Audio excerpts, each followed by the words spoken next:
சாந்தி பாடம் பூர்ணமத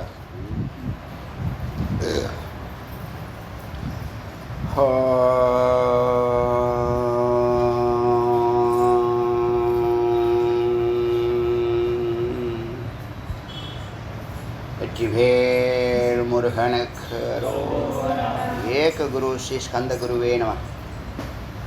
வந்தே குரு பரம்பரா. गुरु ब्रह्मा गुरु विष्णु गुरु देवो महेश्वरः गुरु साक्षात् परब्रह्म तस्मै श्री गुरवे नमः. गुरवे सर्वलोकानां विशेषे भवरोगिणां निधये सर्वविद्यानां श्रीकृष्णामूर्ते नमः. ॐ पूर्णमदं पूर्णमिदं पूर्णात् पूर्णमुदच्यते पूर्णस्य पूर्णमादाय पूर्णमेवावशिष्यते. ஓம் சாந்தி சாந்தி சாந்தி. இன்னைக்கு முருகப்பெருமான் கருணையினால் இந்த ஞான யஜ்யம் சொல்லக்கூடிய பிரம்ம யஜ்யத்தில் முக்தியை நோக்கிய பயணத்தில் நிரந்தரமான அன்பு, அமைதி, குளிர்ச்சி, ஆனந்தங்கிற அந்த இறை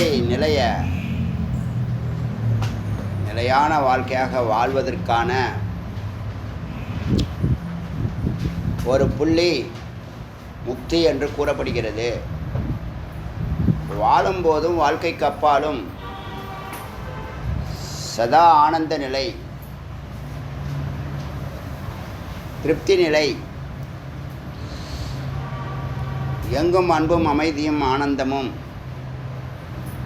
அது இல்லறமாக இருக்கட்டும், தொழிலாக இருக்கட்டும், சமுதாயமாக இருக்கட்டும், உற்றார் உறவினராக இருக்கட்டும், எல்லோருக்கும் எல்லாம் கிடைக்கிற மாதிரி சும்மா வார்த்தைகளை தான் அது கேள்விப்பட்டிருப்போம். இதை நாம் இப்போ யதார்த்தமாக வாழ்ந்துக்கிட்டு இருக்கோம்.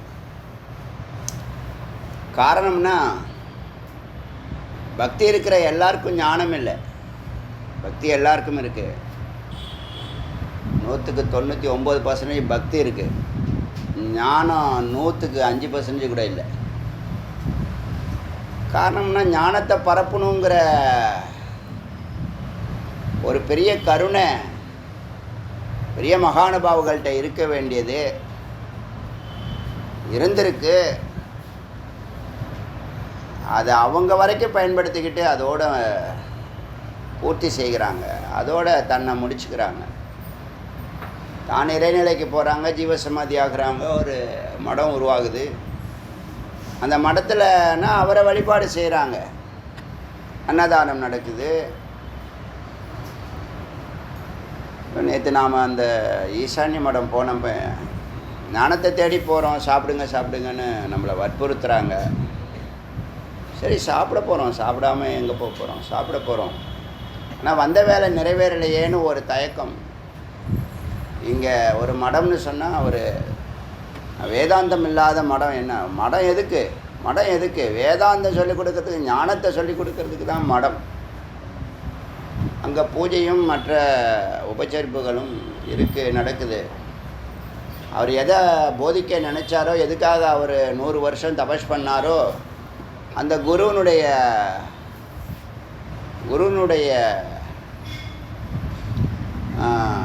விருப்பம் ஞான பிரச்சாரமாக இருக்க வேண்டும் நினச்சிருந்தா சிஷ்யர்கள் உருவாகியிருப்பாங்க. ஞானம் தொடர்ந்து பிரகாசிச்சிருக்கும். இப்போ அவர் ஜீவசமாதியாக இருந்து அமைதி நிலையில், ஆனந்த நிலையில் அவர் இருக்கிறார். அவர் சார்ந்திருக்கிறவங்க அந்த அமைதியும் ஆனந்தத்தையும் தாற்காலிகமாக பெற முடியும். நிரந்தரம் செய்யணும்னா அவர் என்ன வழிமுறைகளை கடைபிடித்து மேலே ஏறினார், எப்படி சிகரத்துக்கு போனார், அதுக்கு எத்தனை எல்லாம் பாடுபட்டார், எப்படியெல்லாம் தடைகள் வந்துச்சு, இதை எப்படி அதெல்லாம் டேக்கிள் பண்ணி மேலே ஏறினாருங்கிற வழிமுறைகளை எழுதியிருக்கலாம், சொல்லியிருக்கலாம். நிரந்தரம் செய்ய வேண்டும். ஏன்னா பக்தியை பிரச்சாரம் பண்ணணுங்கிற அவசியம் இல்லை, அது தானாகவே விளங்குது. ஞானத்தை பிரச்சாரம் பண்ண வேண்டிய அவசியம் இருக்குது. ஞானத்தை பிரச்சாரம் பண்ண வேண்டிய அவசியம் இருக்கு. ஞானிகள் குற்றம் செய்வதில்லை, பக்தர்கள் குற்றம் செய்கிறார்கள். ஞானம் இருந்தால் அந்த குற்றமே வராது. கண்மூடித்தனமான செயல்பாடுகள் ஞானம் இல்லாமல் நடக்குது. அதனால் தொடர்ந்து ஞானத்தை வலியுறுத்தக்கூடிய ஒரு சத்குரு இந்த முருகப்பெருமான் தான். தானே சத்குரா உருவாகி விஸ்வரூபம் எடுத்து இந்த தமிழ்நாட்டுக்கும் தமிழ் இனத்துக்கும் தமிழர்களுக்கும் நிரந்தரமான ஞான உணர்வை தொடர்ந்து கொடுத்துக்கிட்டே இருக்கணும். யுகயுகமாக இன்ஃபினிட்டிவ் யுகங்களாக கொடுத்துக்கிட்டே இருக்கணும். அதுதான் இதுவரைக்கும் அடியன் ஆராய்ச்சி பண்ணினதில் சிந்தித்ததில் இந்த 30 ஆண்டுகள் சிந்தனையில் இதுக்கு ஒரு மருந்து என்ன, இதான் மருந்து. இந்த சமுதாயம் உயர்வான சமுதாயமாக வாழணும், மேலான சமுதாயமாக வாழணும், அமைதியும் ஆனந்தமும் எல்லாருக்கும் கிடைக்கணும் அப்படின்னு சொன்னால் இதுதான் அதுக்கு மருந்து. இதை நாம் தெரிஞ்சு எடுத்து சொன்னாலும் யாரும் செய்ய போகிறதில்ல. நாம் தான் செய்யணும், நாம் தான் செய்து காட்டணும், வாழ்ந்து காட்டணுங்கிற ஒரு தெளிவு பிறந்திருக்கு. ஒவ்வொரு முறை ஒவ்வொரு இடத்துக்கு போகும்போதும் ஒரு அனுபவமும் ஒரு அனுபூதியும் ஒரு உபதேசமும் நமக்கு கிடைக்குது. அப்படி பார்த்தா இந்த ஞானம்தான் நிரந்தரமான அமிர்தம், ஞானம்தான் அஞ்ஞானத்தை போக்கக்கூடிய மருந்து. அமிர்தம் ஞானம்தான் துக்கம் பயம் பஞ்சமா பாதகத்தை நீக்கக்கூடிய மருந்து. மனிதன் அதை தான் தேடுறான், மனிதன் அதை தேடி தான் பயணிக்கிறான். இது தெரியாமலே அதை தேடுறான், எதை தேடுறோன்னு தெரியாமலே தேடிக்கிட்டு இருக்கான். அப்போ நிறைய குருமார்கள் இந்த சமுதாயத்துக்கு அவசியம். இப்போ குருன்னா கெட்ட வார்த்தைங்கிற மாதிரி ஆகிருக்கு.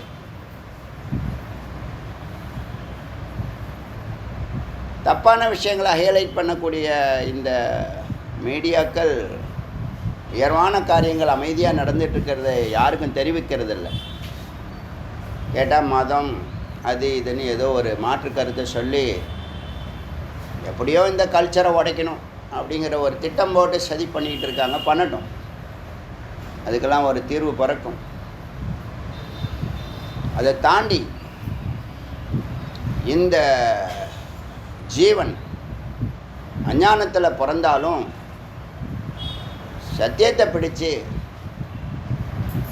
மெய்ஞானத்தை அறிந்து நிரந்தரமான விடுதலையும் அமைதியும் ஆனந்தத்தையும் வாழ முடியும். அதுக்கு வழிமுறைகள் வேதத்தில் சொல்லப்பட்டிருக்கு. அது பேர் முக்தின்னு பேர். முக்தினா மரணத்துக்கு அப்புறமல்ல, வாழும்போதும் வாழ்க்கைக்கு அப்பாலும். எல்லாமே தப்பாக புரிஞ்சுக்கிறது. மெய்ப்பொருளை பற்றி அறிவே சுத்தமாக இல்லை. ஞான சூன்யம்னு சொல்லுவாங்கள்ல, அப்படி தான் இருக்குது. இப்போது அறிந்தவன் சொல்கிறதில்ல, அறியாதவன் தானாக சிந்தித்து உள்ளே வர முடியாது. தடைகளும் ஏராளமாக இருக்குது. இத்தனை தடைகளை தாண்டி வேதம்னு ஒரு கான்செப்ட் இருக்குது. பிறந்ததுலேருந்து அதை நம்ம கேள்விப்படுறோம். அதுக்குள்ளே என்ன இருக்குதுன்னு தெரிஞ்சுக்காமலே நமக்கு இல்லைன்னு வாழ்க்கை நடத்திட்டு இருக்கோம். உலகத்துக்கு வழிநடத்தக்கூடிய, உலகத்தையே வழிநடத்தக்கூடிய, உலகத்தையே அன்பு மார்க்கத்தை, உலகத்துக்கு அன்பு மார்க்கத்தை சொல்லிக் கொடுக்கக்கூடிய, அறிவு மார்க்கத்தை சொல்லிக் கொடுக்கக்கூடிய, ஆனந்த மார்க்கத்தை சொல்லிக் கொடுக்கக்கூடிய அதீத சூக்ஷ்மங்கள் வேதத்துக்குள்ள, வேதாந்தம் என்ற ஞான காண்டத்துக்குள் இருக்கிறது. அது பேர் உபனிஷத்துன்னு பேர். இந்த உபனிஷத்துங்கிற வார்த்தையே தெரியாத ஒரு வாழ்க்கை வாழ்ந்துக்கிட்டு இருக்கோம். அறியாமை அறியாமை அறியாமை. அதனால் துக்கம் பயம் குழப்பம் பதட்டம் நோய் தாங்க முடியாத வேதனை தரித்திரம் எல்லா நெகட்டிவ்ஸும் அவனுக்கு இருக்குது. இந்த உபநிஷத்துங்கிற உள்ளே போணுச்சுன்னா, உபநிஷத்துங்கிற இந்த கான்செப்டை உள்ளே போணுச்சுன்னா உள்ளே இருக்கக்கூடிய எல்லா அசுரத்தன்மையும் எடுத்துரும், எல்லா நெகட்டிவும் எடுத்துரும், இறைநிலையை உருவாக்கும். அந்த ஞானத்தை இந்த உபநிஷத் கொடுக்கறது. வேதம்னு சொன்னால் எல்லோரும் வேதத்தில் உள்ள கர்மகாண்டம், வேதம் அப்படி வேதம் இப்படின்னு விமர்சனம் பண்ணுறதுக்கு தான் நிற்கிறானே தவிர, வேதத்துக்குள்ளே தலையாய சிகரமாக இருக்கக்கூடிய, கிரீடமாக இருக்கக்கூடிய, அமிர்தமாக இருக்கக்கூடிய உபநிஷத்தை பற்றி யாருக்கும் அறிவில்லை. அந்த அறிவை இப்போ முருகப்பெருமான் வெளிப்படுத்துகிறாங்க. ஏன் இவ்வளோ ஆண்டுகள் கழித்து வெளிப்படுத்துகிறாங்கங்கிறது ஒரு கேள்வி இருக்குது. இதுக்கப்புறம் அதை பற்றி சிந்திக்கணும். இப்போ இந்த வேதத்துக்குள்ளே நுழைஞ்சி, சம்ஸ்கிருதத்துக்குள்ளே நுழைஞ்சி, வேதத்துக்குள்ளே நுழைஞ்சி, மந்திரபாகம், பிராமண பாகம், ஆரண்ய பாகம் கடந்து ஞானகாண்டத்துக்கு நேரடியாக வரக்கூடிய ஒரு அறிவை முருகப்பெருமான் கருணையினால் பெற்று, அதில் இருக்கிற எல்லாம் அமிர்தம், எல்லாம் சம்சாரிக்கு தேவையானது. சம்சாரிக்கு தான் இது எல்லாமே தேவை. சன்னியாசிக்கு ஒன்றும் தேவையில்லை. இல்லை எல்லாமே வேண்டான்னு போகிற அப்புறம் என்னத்துக்கு? சன்னியாசம் எடுத்துட்டாலே ஆனந்தம்தான், முடிஞ்சிச்சு. அங்கேயே அவங்களுக்கு வாழ்க்கையுடைய பலன் கிடச்சிடுச்சு. ஆனால் சந்நியாசம் பண்ணாதவன், இந்த ஜகத்தை விடாதவன், சம்சாரியாக இருக்கக்கூடியவன், 95% மக்கள் அறிய வேண்டிய அமிர்தம், பருக வேண்டிய அமிர்தம், எளிமையான அமிர்தம் அவங்களுக்கு தான் சொல்லப்பட்டிருக்கு. 108 உபநிஷத்தில் 100 உபநிஷத்து அவங்களுக்கு தான், சம்சாரிகளுக்கு தான் சொல்லப்பட்டிருக்கு. யார் எடுத்து சொல்லணும்? குருமார்கள் தான் சொல்லணும். இந்த சமுதாயம் எங்களை அங்கீகரிக்கலைன்னு நினைக்காதீங்க. சமுதாயம் நம்மளை அது புரிஞ்சுக்கல, அவ்வளோதான் விஷயம். அதனால் நமக்கு என்னன்னு போகாமல் இந்த பிரம்மஞானம் அறிந்தவர்கள், உபநிஷத்து ஞானம் அறிந்தவர்கள் இந்த பிரம்மஞானத்தை தன்னை சார்ந்தவர்கள், உற்றார் உறவினர்களுக்கு, நண்பர்களுக்கு சொல்லி அதுக்குள்ளே உபநிஷத்துங்கிற வார்த்தையாவது அவங்களுக்கு போய் சேரட்டும். அப்புறம் நம்ம வாழ்கிற மேன்மையான வாழ்க்கையை பார்த்து அவங்க பின்தொடருவாங்க. அதுக்கப்புறம் இருக்கக்கூடிய சூக்ஷ்மத்தை எல்லாம் சொல்லிக் கொடுங்க. அந்த முயற்சியை அடியன் செய்யணும்னு நினச்சோம். அன்றைக்கி 1வது உபநிஷத்துலேருந்து அனுமனுக்கு மகாவிஷ்ணு ராமச்சந்திர பிரபு கூறிய உபதேசத்தைப்படி, இந்த உபனிஷத்து ஞானத்துவங்குள்ளே வந்தால் நீ அமைதியும் ஆனந்தம், நிரந்தரமான அமைதியும் ஆனந்தத்தையும் பெறுவாய், முக்தி பெறுவாய். உடம்பு எடுக்கணுங்கிற அவசியம் இல்லை. சதா சிவநிலையில் இருப்ப, சதா ஆனந்த நிலையில் இருப்ப, சதா குளிர்ச்சியாக இருப்ப. முதல்ல இந்த 108ல் 1 தெரிஞ்சுக்கிட்டாலே சில பேருக்கு முக்தி கிடைச்சிரும். அப்படி இல்லைன்னா 10 தெரிஞ்சுக்கோ, அப்படி இல்லைன்னா 32 தெரிஞ்சுக்கோ. உத்தம அதிகாரியாக இருந்தால் 10 உபநிஷத்து போதும். மத்தியம அதிகாரியாக இருந்தால் 32 உபநிஷத்து வேணும். அதம அதிகாரியாக இருந்தால் 108 உபநிஷத்து. இது 3 ரவுண்டாக. 1 ரவுண்டு சிரவணம் பண்ணணும், 1 ரவுண்டு மனனம் பண்ணணும். 3வது நிலை தான் நிதித்தியாசனம் சொல்லக்கூடிய சமாதி நிலை, இறைநிலை. அங்கே தான் நான் யார், நீ யார், இறைவன் யார், ஜகத் யாருங்கிற அறிவு பூரணமாக வெளிப்படும். இந்த சமாதி நிலையில் தான் நீயும் இறைவனும் ஒன்று, தத்துவமசி, அப்படி அறிவு பிறக்கும். அதுவரை பயணிக்க வேண்டும். வாழ்க்கையினுடைய அங்கமாக இதை ஏற்றுக்கொண்டு முறையற்ற ஆடு மாடு வாழ்க்கை வாழாமல், மிருக வாழ்க்கை வாழாமல், நெறியான வைதிக வாழ்க்கை, ஆச்சாரம், அனுஷ்டானம், வேதம்னு வாழ்ந்து பூஜை, குரு, தியானம், விசாரம், ஆத்ம விசாரம், சத்காரியங்கள், உழவாரப்பணி, திருப்பணிகள் எல்லாம் செய்து, வந்த வேலையும் செய்து சொந்த வேலையும் செய்ய இகத்தையும் வெல்லலாம், பரத்தையும் வெல்லலாம். இந்த இகத்தையும் வெல்லலாம், பரத்தையும் வெல்லலாங்கிறதுக்கு ஒரு மருந்து இருக்குதுன்னு சொன்னால் பல பேர் இகத்தை விட்டுருவான். இந்த சன்னியாதம் போகிறாங்கல்ல, அவங்களால இதை டேக்கிள் பண்ணக்கூடிய அவங்களுக்கு பக்குவம் இல்லைன்னு தான் சொல்லுவேன். ஒரு அறிவு. இன்னொரு அறிவு, இதெல்லாம் எனக்கு தேவையில்லைன்னு போகிறாங்க. அது ஒரு ஞானம். ஞானம் பெற்றதுக்கப்புறம் அதில் நிஷ்டைக்காக போகிறாங்க. அது ஒரு உன்னத நிலை. அது கடைசி பிறவியில் அந்த பெரிய முடிவை எடுத்து, இந்த ஜகத்து எனக்கு வேண்டாம், அவசியம் இல்லைன்னு தெரிஞ்சு, அறிஞ்சு, புரிஞ்சு, உணர்ந்து, யார் கட்டாயப்படுத்தினாலும் கேட்காம அவங்க போவாங்க. அது ஒரு அரிய நிலை, உன்னத நிலை. அதை யாரும் கம்பேர் பண்ண முடியாது, அதை யாரும் விமர்சனமும் பண்ண முடியாது, பண்ணவும் கூடாது. ஆனால் சம்சாரி விடவே மாட்டான் ஜகத்தை. அவனுக்கு என்னெல்லாம் தோணுதோ அதே மாதிரி தான் ஆடு மாடு வாழ்க்கை தான் வாழ்கிறான். அவனுக்கு யாரும் அவனை நெறிப்படுத்துறதுக்கு இல்லை. ஒரு குழந்தைக்கு 7 வயசில் உபநயனம் போட்டு 44 நெறிமுறைகளை சொல்லி கொடுக்கணும். உபநயனம்னா அது வந்து நீங்கள் வேற ஒரு குறியீடாக பார்க்குறீங்க, அந்த குறியீடு அல்ல. உபநயனம்னு சொன்னால் உங்கள் அறிவுக்கண்ணை திறக்கக்கூடிய உபனிஷத்தினுடைய இன்னொரு பேர் தான் உபநயனம். 3வது கண் அல்லது அறிவுக்கண், துணைக்கண். நயனம்னா கண்ணுன்னு இருக்கும். இந்த 2 கண் இருக்குல்ல, இது வந்து ஊனக்கண்ணுன்னு சொல்லுவாங்க. உடம்பால் 7 தாதுக்களால் உருவாக்கப்பட்டது. ஞானக்கண் அறிவால் உருவாக்கப்பட்டது. அது ஞானத்தினால அது திறக்கப்படுது, ஞானத்தினால வழிநடத்தப்படுது, ஞானத்தினால திவ்ய சக்ஷுன்னு சொல்லக்கூடிய சகலத்தையும் உணரக்கூடிய வல்லமை பெறுகிறது. அது திவ்ய சக்ஷுகோன்னு சொல்லுவாங்க. அர்ஜுனனுக்கு மகாவிஷ்ணு தன்னுடைய விஸ்வரூப தரிசனத்தை இந்த ஊனக்கண்ணால் பார்க்க முடியாதப்பான்னு சொல்லி ஞானத்தை கொடுத்து ஞானக்கண்ணால் பார்க்க வைக்கிறார் தன்னுடைய விஸ்வரூப தரிசனத்தை.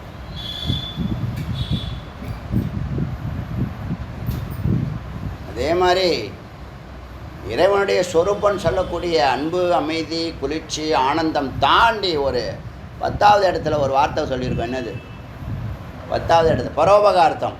பரோபகார்த்தம் செய்யக்கூடிய மனநிலை சுகிருதுன்னு பேர். நான் நல்லா இருக்கேன், என்னை சார்ந்திருக்கிறவங்க நல்லா இருக்கட்டும், என் பார்வையில் படுறவங்க எல்லாரும் நல்லா இருக்கணும் அப்படின்னு நினைக்கிறான் இல்லையா? அந்த இடத்துல அவன் இந்த ஆனந்தத்தையும் தாண்டிய இறுதி நிலைய ஆனந்தத்தை சொல்கிறோம் இல்லையா, அந்த ஆனந்தத்தையும் தாண்டிய 10வது இடத்துல இருக்கக்கூடிய இந்த உணர்வுகள், அமைதி, ஆனந்தம், குளிர்ச்சிலாம் உணர்வுக்கு உட்பட்டது. உணர்வுக்கு உட்பட்டது. உணர்வுக்கு உட்படாத தன்னை மறந்த உன்னதமான இறுதி வார்த்தை அப்படின்னு சொன்னால் அந்த வார்த்தை தான் புனிதன், புனிதம். அங்கே எந்த உணர்வு இருக்காது. நீ என்னவா பரோபகார்த்தமா? உன்னுடைய சுகிருதம், உன்னுடைய இருதயம் நல்லா மலர்ந்து எல்லாரும் வாழ வைக்கிற ஒரு நிலையில் இருக்கும். அந்த நிலை இறைநிலை. ஸோ ஆனந்தத்தையும் கடந்திருக்கு, அனுபவிக்க முடியாது, அனுபவத்தையும் செய்ய முடியாது. சொரூபமாக இருக்கிற நிலை உன்னுடைய சொரூபம் வந்து சுகிருதம். சுகிருதம் புனிதம். புனிதம். அங்கே ஒரு திவ்யம் இருக்கும், ஒரு தூய்மை இருக்கும். இந்த வார்த்தைக்கு இணையாக ஒரு வார்த்தையே இல்லை. நீ அமைதியை உணரலாம், அன்பை உணரலாம், குளிர்ச்சியை உணரலாம், ஆனந்தத்தையும் உணரலாம். நான் சொரூபத்துக்குள்ளே போயாச்சு பிற்பாடு நிலை அது. அதான் பரமபதம். பதம் அல்லது பரமபதம் ஜீவ ஈஸ்வர ஐக்கியமானதுக்கப்புறம் நடக்கக்கூடிய நிலை அப்படின்னு 10 வார்த்தைகளும் உங்களுக்கு சொல்லியிருக்கோம். அது 10வது இடத்துல பரோபகார்த்தம். அது பேர் சுகிருதம். அதுக்குள்ளே இருக்கிறது புனிதம். புரியுதா? அந்த வார்த்தை கரெக்டாக இந்த கவிஞன் ஊருக்கே வாழ்ந்து யாருக்கும் தீங்கின்றி வாழ்பவன் மனிதன், ஊருக்கே வாழ்ந்து உயர்ந்தவன் புனிதன் சொல்லுது. பரோபகார்த்தம் பண்ணால் புனிதம் ஏற்படும். இன்னொன்று சொல்லட்டுமா சூக்ஷ்மமாக? இந்த அடியனுக்கு இறைவன் உபதேசித்த வார்த்தையாக இதை நான் கருதுகிறேன். இந்த புனித நிலையில் தான் நீ யாரை தொட்டாலும் அவன் பாரசமணி போல் அவன் தெய்வீகமாகறான். அவன் பாரசமணி ஆகிறான். தங்கத்தை உருவாக்கல அவன். பாரசமணியை யாரெல்லாம் தொட்டாங்களோ தங்கமாகும். இந்த புனிதனை தொட்டவன் புனிதனாகிறான். சதா சர்வகாலமும் மிக உன்னதமான நிலையில் இறைவனாக வாழ்கிறான். அங்கே ஜாதி இருக்காது, மதம் இருக்காது, இனம் இருக்காது, மொழி இருக்காது. மேன்மையோ மேன்மை. அமைதியும் ஆனந்தமும் குளிர்ச்சியும் அன்பும். அதுதான் இறுதி வார்த்தை புனிதன். இதுக்கு மேலே சுவாமி ஏதாவது உபதேசம் பண்ணுறாங்களோ என்னவோ தெரியல. இன்றைக்கி வந்த 2 கருத்து எனக்கு வந்தது.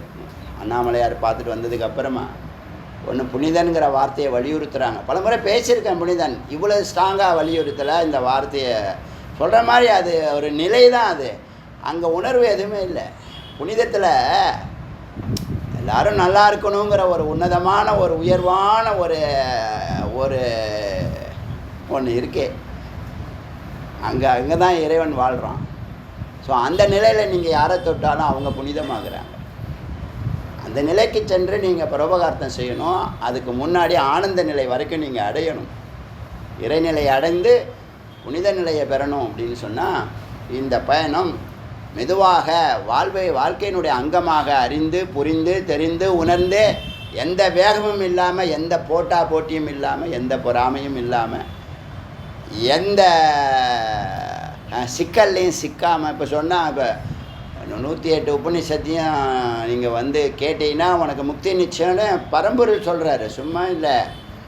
அதுவும் பகவத்கீதையில் சொல்ல ஸ்ரீகிருஷ்ணன் இங்கே ராமனாக இருந்த உபநிஷத்தில் சொல்கிறாரு. உபநிஷத்தில் டைரெக்டாக சொல்கிறாரு. அது உத்தமமான ஒரு இது. சரி, நாம் அதை முடிவு எடுத்தோம். நம்ம அதை 108 தமிழ் பண்ணுவோன்னு முடிவு எடுத்தோம். இன்றைக்கி வெற்றிகரமாக 100வது உபநிஷத்தில் கால் எடுத்து வைக்கிறோம் முருகப்பெருமானுடைய கருணையினால். ஒரு உபநிஷத்தை ஆரம்பிக்கிறதுக்கு 10 சன்னியாசிகளை கூப்பிட்டு ஒரு ஹோமம் செய்து, ஒரு பூஜை செய்து, அபிஷேக அலங்காரம்லாம் செய்து, அப்படி தான் ட்ரெடிஷ்னலாக இதை ஆரம்பித்து நடத்திக்கிட்டு இருக்காங்க, நடத்தி வராங்க. பல சிரமங்களையும் பல தடைகளையும் தாண்டி வராங்க. பல இடர்பாடுகளில் பல நேரம் பாதியிலே நின்று போகுது. பல இடர்பாடுகளில் ஒரு கிளாஸ் அடுத்த நாள் தொடர்ந்து நடக்கிறதில்ல. ஆனால் நீங்கள் சொன்னால் ஆச்சரியப்படுவீங்க. உங்களுக்கு தெரிஞ்ச விஷயந்தான். டே 1லேருந்து இன்றைக்கு வரைக்கும் ஓய்வு இல்லைன்னு தான் சொல்கிறேமே தவிர, நான் கஷ்டப்பட்டேன், நான் நஷ்டப்பட்டேன், நான் அப்படி பண்ணேன், நான் இப்படி பண்ணேன், நான் தலைக்கீழ நின்னேன், ஒத்த காலில் நின்னேன், மகா தவம்லாம் பண்ணினெல்லாம் ஒன்றுமே இல்லைங்க. எளிமையாக விளையாட்டாக இறையும் தேடி இறைவனையும் தேடுங்கிற கான்செப்டில் அப்படியே தமிழ் பண்ணிக்கிட்டே வரோம். இன்றைக்கி 100வது படிக்கட்டில் கால் எடுத்து வச்சிட்டோம். இந்த 100 உபநிஷத்தையும் லைவாக கேட்டவங்களை பிரம்மவிதனை அடியேன் அங்கீகரிக்கிறேன்னு சொல்லிட்டேன். திரும்ப ரெனிவல் பண்ணுறேன். நான் கிளாஸுக்கு வராட்டினாலும் ஸ்ரத்தையாக நான் வெளியில் இருந்து கேட்குறேன்னு உங்கள் மனசாட்சி உண்மையாக இருந்தால், பொய் இருக்கக்கூடாது. வேதாந்தத்தில் பொய்யே இருக்கக்கூடாது. இருந்தால் யாரெல்லாம் நான் 100 உபநிஷத்தையும் ஒரு அடியை கூட சலிக்காமல் புளிக்காமல் எனக்கு நிரந்தரமாக நான் கேட்டிருக்கேன், அது சத்தியம் அப்படின்னு சொன்னால், உங்களையும் அடியேன் பிரம்ம வித்துங்கிற அந்த அங்கீகாரத்தை அடியேன் கொடுக்குறேன். 2 விஷயம். ஏன்னா கொடுக்கக்கூடிய அந்த யோகிதை இருக்குது, வந்துடுச்சு அப்படின்னு சொல்லி 108 உபநிஷத்து முதல் ரவுண்டில் எடுத்த அந்த 3 வால்யத்தையும் ஒரு கிளான்ஸ் பார்த்துட்டோம். அகண்ட பார்வையில் இது எல்லாத்தையும் பார்த்ததுக்கப்புறம் இது எல்லாத்தையும் ஒரு நேர்கோட்டில் 11,000 மந்திரத்தை 1000 வார்த்தைகளாக்கி, 1000 வார்த்தைகளை வெறும் 100 வார்த்தைகளாக்கி, 100 வார்த்தைகளை 10 வார்த்தைகளாக மாற்றி, 10 வார்த்தைகளை 5 வார்த்தைகளாக மாற்றி, 5 வார்த்தைகளை 3 வார்த்தைகளாக ஒடுக்கி, 3 வார்த்தையை ஒரே வார்த்தையில் முக்தி அப்படிங்கிற நிலையை நோக்கி அடியனுடைய தவம் தொடரும். அதில் இந்த 11,000 மந்திரத்தை 1000 மந்திரங்களாக ஒரு பக்கம் உங்களுக்கு வார்த்தைகள் கொடுத்துட்டு வந்தாலும், இந்த தத்துவமசிங்கிற டைட்டிலில் 2வது ரவுண்டு மனனத்துக்காக அடியன் பேசக்கூடிய அந்த குறிக்கோள் சந்தேகமில்லாத அகம் பிரம்மாஸ்மி உணர்வை உங்களுக்குள்ளே ஏற்படுத்தும் அப்படிங்கிற நம்பிக்கையோடு இந்த 10 வார்த்தைகளை மிக விவரமாக விளக்கமாக சகிப்புத்தன்மையோட சலிப்பு இல்லாமல் பொறுமையாக நிதானமாக விவேகமாக எத்தனை உயர்வான வார்த்தைகள்லாம் இருக்கோ அந்த நிலையில் இருந்து அதை அடியன் பேச போகிறேன். நீங்களும் பொறுமையாக அதை கேட்டிங்கன்னா முக்தி நிச்சயம், சித்தி நிச்சயம், ஞானம் நிச்சயம், பக்தி முக்தி சித்தி அது கூடிய விரைவில் இந்த முதல்ல 108 முடியட்டும். அதெல்லாம் எடிட் பண்ணி உங்களுக்கு கொடுப்பேன். 10 வார்த்தை நல்லா நீட்டாக பேசுனதுக்கப்புறம் நீங்கள் மற்றவங்களுக்கு சொல்லிக் கொடுக்கறதுக்காக ஒரு 100 வார்த்தையை ப்ரெஸ்கிரைப் பண்ணுவேன். அந்த 100 வார்த்தை இந்த 10 வார்த்தையை ரொம்ப ஸ்ட்ராங்காக தெளிவுபடுத்தும். இந்த 10 வார்த்தை எல்லாத்துக்கும் ஆதாரமாக இருக்கும். பின்னாடி வரக்கூடிய 5, 3, 1க்கும் முன்னாடி போன 11,000, 1000, 100 வார்த்தைக்கும் இது நடுவில் இருக்குது. நாதன் நாமம் நமச்சிவாயவேன்னு சொல்கிற மாதிரி இதை நடுவில் அதை வடிவமைச்சு அதை மனனத்துக்காகக்கூடிய விரைவில் அதை ஆரம்பிக்கலாம். இன்றைக்கி உபநிஷத்து ஒரு அவுட்லைன் கொடுத்தா இந்த ஆடியோ கேட்டால் திரும்பி கேட்டால் நீங்கள் எங்கே இருக்கீங்கன்னு தெரியும். வேறு ஒன்றும் இல்லை. புதுசாக வரவங்க நம்ம என்ன பண்ணுறோன்னு அவங்களுக்கு தெரியும். ஏன்னா இந்தியாவில் யாருமே 108 உபநிஷத்தையும் ஒரு மொழியில் தமிழ் பண்ணலை, தெலுங்கு பண்ணலை, ஹிந்தி பண்ணலை. ஒரு சுருக்கமாக சாரம் சொல்லியிருக்கலாம். 1 மணி நேரத்தில் சொல்லியிருக்கலாம், அரை மணி நேரத்தில் சொல்லியிருக்கலாம், 10 நிமிஷத்தில் சொல்லியிருக்கலாம். இப்படி ஒவ்வொரு வாக்கியத்தையும் ஒவ்வொரு மந்திரத்தையும் எடுத்து ஒவ்வொரு வார்த்தைக்கும் அர்த்தத்தை விசாரம் யாரும் செய்யலை. நானும் இதில் ஆழமான விசாரம் செய்யலை. விசாரம் செய்திருக்கிறோம், அறிமுகப்படுத்துகிற விசாரம் செய்திருக்கிறோம். ஆழமான அவசியமான விசாரம் இந்த 2வது ரவுண்டில் மனன ரவுண்டில் தத்துவமசி டைட்டிலில் பேசப்படும். அதெல்லாம் ரிப்பீட் ஆகிற விஷயம்தான். அதனால் எந்த சிரமமும் இல்லாமல் 100 உபநிஷத்து நம்ம தொட்டிருக்கோங்கிறதே இதுக்கு எல்லாருக்குமே தெரியும். இதை பேசுகிறவங்களும் கோடியில் ஒருத்தவங்க, கேட்குறவங்களும் கோடியில் ஒருத்தவங்க. கேட்குறவங்க கூட பலவாக இருக்கலாம், பேசுகிறவங்க ரொம்ப ரொம்ப இது தமிழ்நாட்டில் யாருமே இல்லை. 108 பேசுகிறோம், யாருமே இல்லை. முருகப்பெருமான் கருணை அந்த பொறுப்பை நம்மள்கிட்ட ஒப்படைச்சார். நம்ம தலைமையில் வச்சு அதை செய்யணும்னு நினைக்கிறோம். இன்னும் எத்தனை பொறுப்புகள் வந்தாலும் நம்ம தலைமையில் வச்சு செய்வோம். இந்த சலிப்போ புளிப்போ குளிப்போ எதுவுமே நமக்கு கிடையாது. நாளுக்கு நாள் உற்சாகம்தான் அதிகமாகுது. நாளுக்கு நாள் உற்சாகம் அதிகமாகுது. அதனால் இன்றைக்கி இந்த இனம் வாழ, இந்த மொழி வாழ இவங்களுக்கு தேவை. ஏன்னா இங்கே தமிழ்நாடு ஏன் சொல்கிறேன்னு சொன்னால் இங்கே தான் இந்த இதை சொல்லிக் கொடுக்க ஆளே இல்லை. பாக்கி எல்லா ஸ்டேட்லேயும் இருக்காங்க. எல்லா ஸ்டேட்லேயும் ஆசிரமம் இருக்குது, மடம் இருக்குது, வேதாந்தம் சொல்லிக் கொடுக்குறாங்க. வேதாந்தம் சொல்லிக் கொடுக்குறேன்னு ஏதாவது ஒரு பள்ளிக்கூடம் இருக்கா பாருங்க. என்ன சொல்ல வருத்தமாக இருக்குது. இந்த அமிர்தம் இந்த இனத்துக்கே கிடைக்காம போயிருக்கு. அதனால் நமக்கு ஈஸியான விஷயம். நமக்கு ஒன்றும் இது என்ன பெரிய கஷ்டமா, நஷ்டமா, சிரமமா ஒன்றும் கிடையாது. அப்படியே ஹாபியாக பண்ணிட்டு போகலாம். எதுவுமே நான் முன்னாடியே சொல்லியிருக்கேன், எதுவுமே விளையாட்டாக தான் செய்து பழக்கம். எல்லாம் ஹாபி தான். ராஜகோபுரமாக இருக்கட்டும், 16 கால் மண்டபமாக இருக்கட்டும், கந்த சஷ்டி விழாவாக இருக்கட்டும், உற்சவமாக இருக்கட்டும், பிரம்மோற்சவமாக இருக்கட்டும், வேல் பூஜையாக இருக்கட்டும், வேத விசாரமாக இருக்கட்டும், எல்லாம் ஒரு ஹாபியாக தான் பண்ணிகிட்டுருக்கோம். இந்த 30 ஆண்டுகளாக சொல்கிறேன், புரிஞ்சுக்குங்க. இதெல்லாம் யாரும் சொல்ல மாட்டாங்க. அடியன் ஓப்பன் பண்ணி சொல்கிறேன். என்ன இருக்குது, உண்மையை உறக்க சொல்லுன்னு சொல்லுது.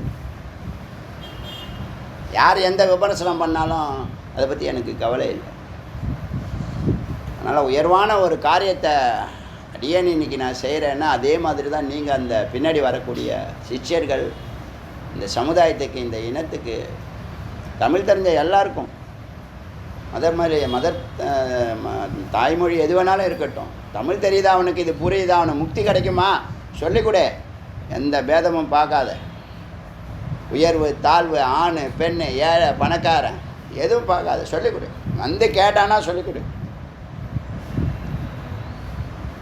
காணிக்கை இல்லை, தட்சணை கொடுக்க முடியல, சொல்லிக் கொடு, பரவாயில்ல சொல்லிக் கொடு. உண்மையான பக்தி ஸ்ரத்தை இருக்குது. முருகனடியார்கள்னு சொன்னால் முதல்ல அதில் தான் நம்ம எல்லாருமே ஒன்றா கூடணும். முருகனடியார்கள்ங்கிற அந்த கான்செப்டில் தான் எல்லாருமே ஒன்றா கூடணும். அவர் இப்போ நம்மளை பக்தியிலேருந்து யோகத்துக்கு கொண்டு போய் ஞானத்துக்கு கொண்டு போயிட்டார். அவர் பிளான் பண்ணி வச்சுருக்காரு.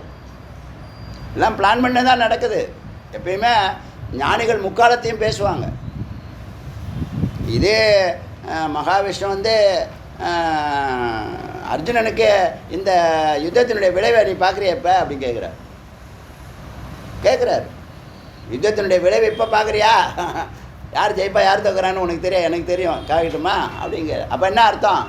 எல்லாம் ப்ரீ பிளான்டு, எல்லாமே கரெக்டாக நடந்துட்டு. அதில் ஏதாவது மாற்றத்தை நீ கொண்டு வரணுன்னா தப்பாக பண்ணணும், வேறு ஒன்றும் இல்லை. இதெல்லாம் புரிஞ்சால் ரைட், புரிஞ்சால் ஞானம், புரியலைன்னா குழப்பம். அதனால் இன்றைக்கி 100வது படிக்கட்டுங்கிறது எந்த விஷயத்துலையும் 100வதுனாலே அது சிறப்பு தான் அது.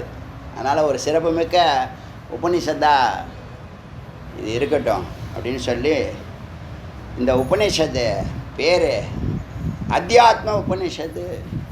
ஆத்ம உபநிஷத்துன்னு ஒன்று இருக்குது. ஆனால் இந்த உபநிஷத்து பேர்லலாம் ரொம்ப குழப்பம் வந்துடுச்சு. எடுத்த ப்ளேலிஸ்ட்டில் பார்க்குறேன். இதெல்லாம் நம்ம பேசியிருக்கோம், பேசினதே திரும்ப கூட பேசுவேன், சொல்ல முடியாது. என்ன ஆர்வமாக இருக்குது. அதுவும் புதுசாக பேசுகிற மாதிரி தான் இருக்கும். ஏற்கனவே பேசுகிற மாதிரி தெரியவே தெரியாது. ஏற்கனவே கேட்ட மாதிரி இருக்காது, புதுசாக இருக்க மாதிரி இருக்கும். ஏதாவது ஒரு வார்த்தை தான் நம்மளுக்கு கேட்ட மாதிரி தெரியும். இந்த ஆத்ம உபநிஷத்து மாதிரி அத்தியாத்ம உபநிஷத்து ஆதி தெய்வீக, ஆதி பௌத்திக, ஆத்தியாத்மின்னு சொல்கிறாங்களே, அந்த ஆத்தியாத்மிக்கு தான் இந்த ஆத்தியாத்மிக், இந்த ஆத்மாவை பற்றிய விஷயம். இந்த உபநிஷத்து பேர் அத்தியாத்ம உபநிஷத்து. சுக்லயஜுர்வேதம் 71 மந்திரம் இருக்குது. இதில் என்ன கான்செப்ட், விஷயம் என்னன்னா, ஆத்ம சாட்சா்காரம்.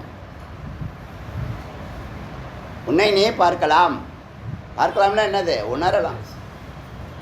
சித்து சத்தை உணரலாம், அறியலாம், அடையலாம். அதுதான் பார்க்கலாம்னு சொல்கிறது. சாட்சா்காரம், சாட்ச கண்ணுக்கு முன்னாடி. பிரத்யக்ஷம்னு சொல்கிறேன்னா அதான் சாட்ச. பரோட்சம், பிரத்யக்ஷம், அபரோக்ஷம். பரோட்சம்னா தேர்ட் பர்சன், பிரத்யக்ஷம்னா இது செகண்ட் பர்சன், அபரோக்ஷம்னா ஃபஸ்ட் பர்சன். உனக்கு முன்னாடி இருக்காங்கள அவன் தான் செகண்ட் பர்சன், பிரத்யக்ஷம். எங்கேயோ இருக்காரா பரோட்சம், தேர்ட் பர்சன். உனக்குள்ளே இருக்காரா அபரோக்ஷம், ஃபஸ்ட் பர்சன். இப்போ சாட்சானா முன்னாடியே பார்க்குறீங்க இறைவனை. சொன்னல புனிதம்ங்கிற வார்த்தை அதான் சுகிருதத்துக்குள்ளே இருக்குது. புனிதம் இருக்குது. அதனால தான் தொட்டவங்கள்லாம் புனிதமாகறாங்க. அதனால தான் ஞானிகளை எந்த தீட்டும் எந்த கல்மாஷமும் அவனுக்கு கிடையாதுன்னு சொல்கிறது. அவன் தொட்டால் தொலங்குது, எப்படியும் அவன் இது பண்ணாலும் ஒன்றும் இது இல்லைங்கிறது காரணம் அதுதான். சம்சார ஆத்மா நகி ஜான்தா. இப்போ ஏற்பட்ட சம்சாரத்தை உலகம் ஃபுல்லாக இயங்குது. உலகத்தில் யாருக்கும் தான் யாரால் இயங்குறோன்னு யாருக்கும் தெரியாதுங்கிறத ரொம்ப எளிமையாக சொல்லுது இந்த மந்திரம். உலகம் இயங்குது, எல்லாரும் தான் இயங்குறேன்னு தெரியுது, யாரால் இயங்குறோன்னு யாருக்குமே தெரியலங்குது. யாருக்கு? மனுஷனுக்கு மட்டும் இல்லை, ஜீவராசிகளுக்கு மட்டும் இல்லை, ஜடச்சேத்தனுக்கும் தெரியல. பூமி, ஆகாயம் எல்லாம் தேவர்கள். யாருக்குமே நான் இயங்குறேன்னு தெரியுது, நான் யாரால் இயங்குறேன்னு எனக்கு தெரியல. நான் பேசுகிறேன்னு தெரியுது, நான் யாரால் பேசுகிறேங்கிறத என்னால் அறிய முடியல. அதனால் பார்வைக்கு அல்லாத, பார்வைக்கு வராத, மறைந்திருக்கக்கூடிய மறைப்பொருள் இந்த சம்சாரம் எத்தனை வெரைட்டியில் இருக்குது, எத்தனை கேட்டகரியில் இருக்குது, எத்தனை விஷயங்கள் நமக்கு தெரியாமல் இருக்குது, எத்தனை இருக்குது. நம்ம எதை பார்த்தாலும் ஆச்சரியப்படுறோமா இல்லையா? அதை சொல்லுவோம். இது வரைக்கும் நான் அது மாதிரி பார்த்ததே இல்லை, இது வரைக்கும் என் லைஃப்பில் நடந்ததே இல்லை. நீ என்ன அவ்வளோ பெரிய இவரா?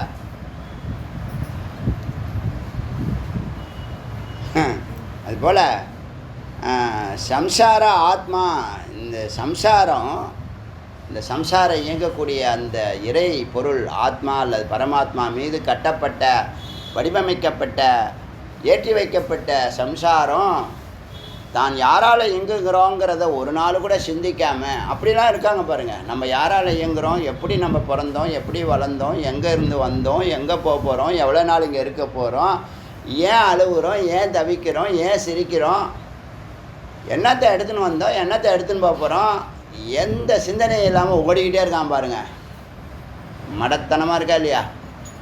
கேட்டால் அவர் தன்னை பெரிய அவரும்பார், இவரும்பார், எவரோ சொல்லுவார். நான் யார் தெரியுமா, பிரஸ்டீஜ்லாம் சொல்லுவார். எல்லாம் என்னது? பிம்பம்.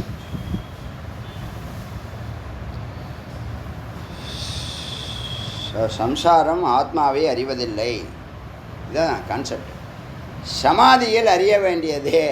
எப்போ அறிய முடியும்? இது பரம்பரையில் எப்படி அறிய முடியும்னா, இங்கே இருக்கிறதெல்லாம் பரம்பரைன்னு சொன்னால் ஒத்துக்க மாட்டான்.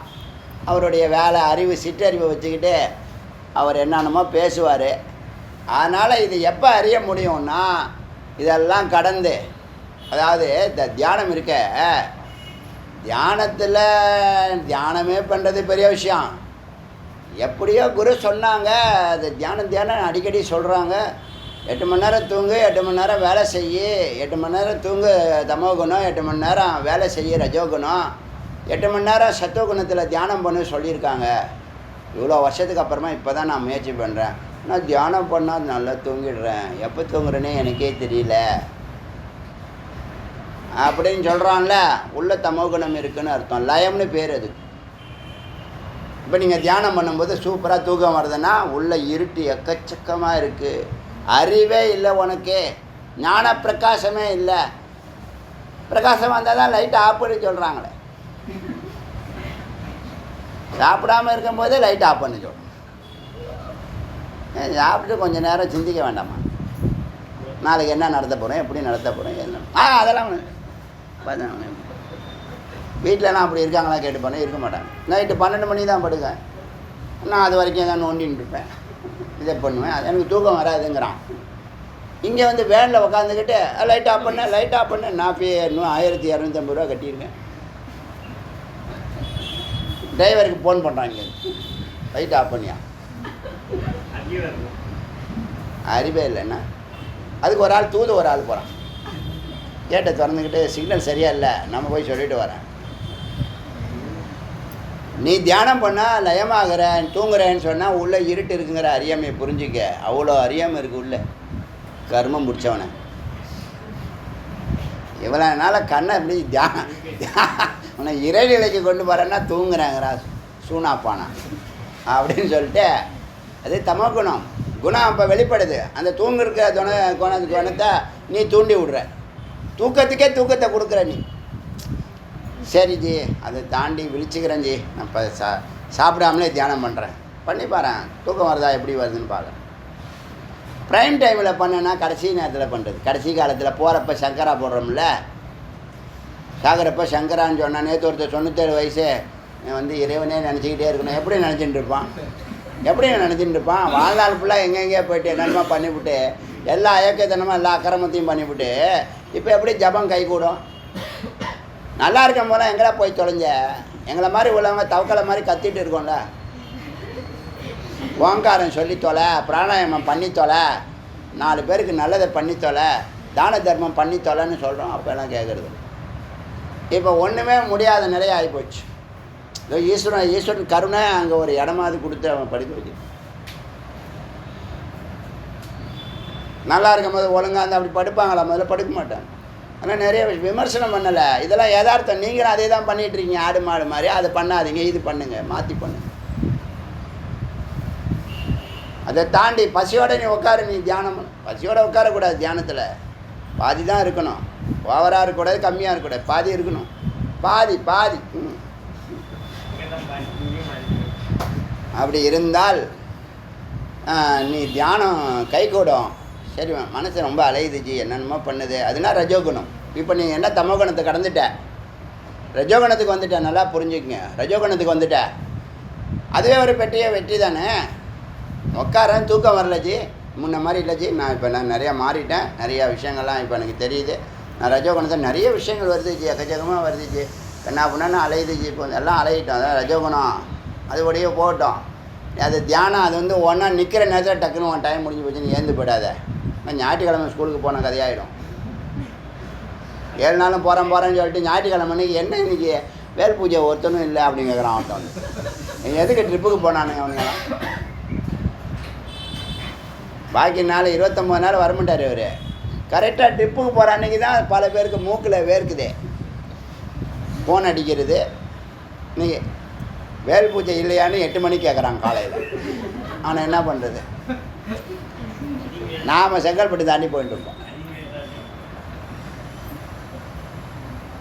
ஏன்னா அவருக்கு வேலை வெட்டி இல்லையா, அவர் வராராம், ஐயா வராங்க, ரெட் கார்பெட்லாம் போட்டு. நான் வந்தேன், நீங்களாம் இல்லை எங்கே போனீங்க, நான் வந்தேன் அப்படி. அது வேற அதிகாரம் வேற. செம்ம காமெடியாக இருக்கும். உன்னை எவன்டா வர சொன்னது, தூங்கி தொலைக்க வேண்டியது தானே எப்போதும் போல். ரெண்டாவது விஷயம் ரஜோகுணம், சத்வகுணம். ரஜோகுணத்தில் நிறைய எண்ணங்கள்லாம் உள்ளேருந்து வரும், வெளியிலேருந்து வரும், அதெல்லாம் அடங்கும். அடங்கி ஒன்றில் நிற்கிற ஒரு தருணம் இருக்கே, அது கொஞ்சம் கொஞ்சமாக பை ப்ராக்டிஸ் வந்துடும், கொஞ்சம் ரொம்ப விரைவாக வந்துடும். நீங்கள் நேரத்தை கூட்டிக்கிட்டே போகணும். நீ ஆடி அதுக்கு தான் நீ முதல் 5 வருஷம் தியானத்துக்கு முயற்சி பண்ணாத, விசாரத்துக்கு மனனத்துக்கு கேட்ட ஆடியவ கேளு. டைரெக்டாக கிளாஸு கேட்டதை வீட்டில் ஆடியோவாக கேளு. அதுதான் அப்போ தான் உனக்கு நல்லா புரியும். நான் டைரெக்டாக கிளாஸுக்கு வராதவங்களாம் என்ன பண்ணால் 2 வாட்டி கேளு. அதே விஷயந்தான். இங்கே இப்போ வர்றவங்க எவ்வளோ சிரத்தை எடுத்துக்கிட்டு டைம் எடுத்துக்கிட்டு ட்ராவல் பண்ணி வராங்க. இங்கே கிளாஸ் 1 ஹவர் உக்காடுறாங்கன்னா 2 ஹவர் ட்ரான்ஸ்போர்ட் பண்ணுறாங்களா இல்லையா, ட்ராவல் பண்ணுறாங்களா இல்லையா, எல்லாம் ஒரு கணக்கு இருக்கா இல்லையா?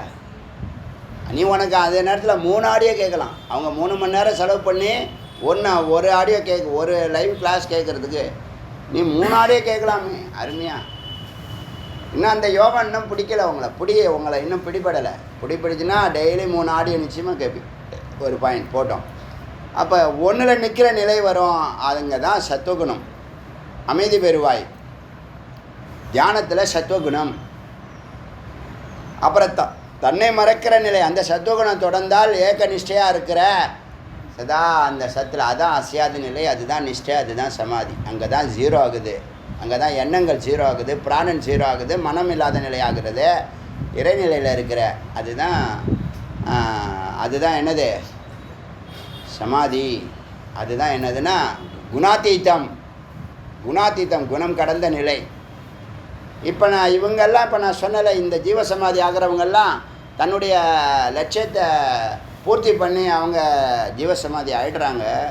அவங்களுடைய சிஷ்யர்கள் என்ன சொல்லி கொடுத்தாங்களா, அவங்க கதி என்னென்னா சொல்லி கொடுத்துருந்தா அவங்களுக்கு கதி உண்டு. சொல்லி கொடுக்கலன்னா இந்த ஆனந்த அனுபூதி நிலை துரியத்தோட இந்த புனிதங்கிற நிலை சொன்னல, துரியாதீத நிலை தான் புனிதங்கிற வார்த்தை. இந்த வார்த்தையை இறுதிப்படுத்துகிறேன் அரியன், இறுதிப்படுத்துகிறேன்.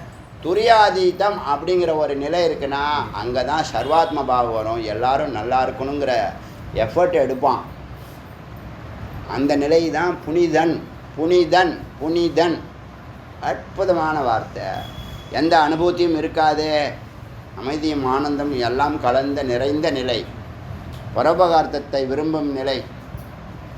ஆச்சா, இப்போ அவன் என்ன ஆகலை, துரியத்திலே நிற்கிறான், துரியாதீதம் ஆகலை, சர்வாத்ம பாவம் வரலை. அதனால் புனிதன்கிற நிலையை அவன் தொட முடியாமல் போகிறது. அப்போ அவன் யோகியாகவும் ஞானியாகவும் ரிஷிகாகவும் எது வேணாலும் இருக்கலாம். எல்லாம் அந்த உடம்புக்குள்ளே தான், உடம்பை விட்டு வெளியில் வர முடியாத நிலையில் அவங்க ஜீவசமாதியாக ஆகுறாங்க. அவங்களுடைய குறிக்கோள், அவங்க கேட்டதை அவங்களுக்கு இறைவன் கொடுக்குறார். புரியுதா? அப்போ புனிதன்கிற நிலை மிக மிக மிக மிக மிக மிக மேலான நிலை. அப்போ நீ தமோகுணம் கடந்து, ரஜோகுணம் கடந்து, சத்துவகுணம் கடந்து குணாதீத நிலையில் துரியத்தை அடைகிறாய். அப்போ தான் அகம் பிரம்மாஸ்மினா என்னன்னு புரியும். எப்போ அகம் பிரம்மாஸ்மி புரியும்? இந்த 4வது நிலையில் தான் அகம் பிரம்மாஸ்மிங்கிறது. அங்கே அகம் பிரம்மாஸ்மி மேலே உடம்பை கடந்தினவன். இப்போ நீ ஏதோ ஒரு இறைநிலை தொடர இல்லையா, நீ எந்த கடவுளை வணங்குறியோ அதுவாகிடுவேன். அந்த கடவுளை வணங்கி இப்போ முருகப்பெருமானை தியானம் பண்ணிட்டே தான் முருகப்பெருமானை. யார் எதை நினைக்கிறார்களோ அவர்கள் அதுவாகிறார்கள்.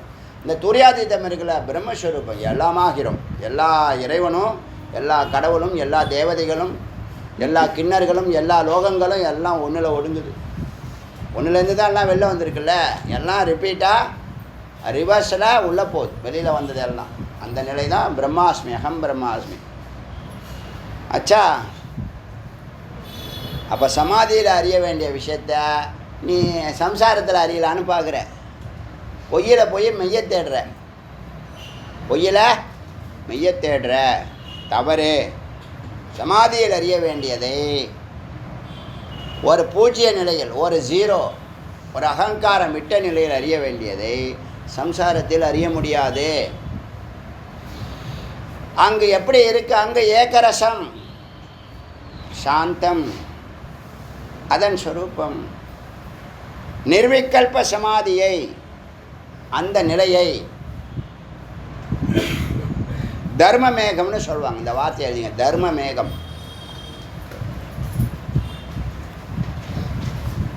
அந்த நிலையை தர்ம மேகம்.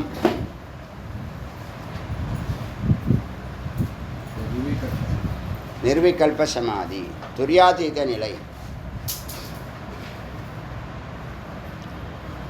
தர்மமேகம். உங்களை ஆனந்தம் வரைக்கும் என்னன்னா, நீங்கள் முதல்ல சமாதி நிலைக்கு வரணும், துரியத்துக்கு வரணும், 4வது நிலைக்கு வரணும்.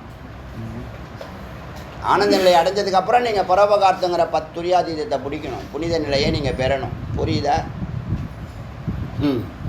இப்படிலாம் யாருமே பேசுறது கிடையாது. ஏன்னா அதெல்லாம் நமக்கு கிடைக்குமா கிடைக்காதான்னு நினச்சி நம்பிக்கை இல்லாமல் அவநம்பிக்கை. தெளிவில்லை, அறிவில் தெளிவில்லை. அறிவில் போகிறவனுக்கு தெளிவு இருக்கணும். அறிவு இருந்தால் தெளிவு இருக்கும்.